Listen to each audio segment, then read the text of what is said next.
259 სუბუქი ხელის ტყუიან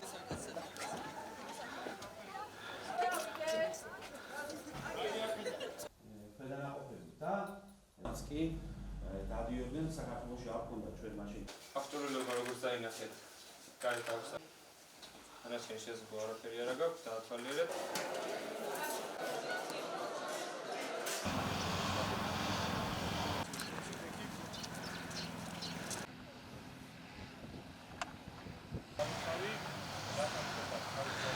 ჩვენთვის წარმოსადეგი იყო მათი საქმიანობა, თუმცა დღეს უფრო მეტად გავერკვიეთ თუ რა საკეთებენ სამხედროები ერთი დღის განმავლობაში. ძალიან დიდი მადლობა დასავლეთ საქართველოს მეორე ქვეით ბრიგადას მასპინძლობისთვის. საშუალება ჰქონდათ მოსწავლეებს ერთი დღე გაეტარებიათ ჩვენს ბაზაზე, მათ მივეცით იმის საშუალება, რომ მიეღოთ მონაწილეობა ამა თუ იმ აქტივობებზე, ჩვენთან ერთად სამხედროებთან ერთად მათ ჰქონდათ იმის საშუალება, რომ გვესადილა და შემდგომ მათ დავათვალიერებიეთ ინფრასტრუქტურა, სადაც ჩვენი სამხედროები ცხოვრობენ.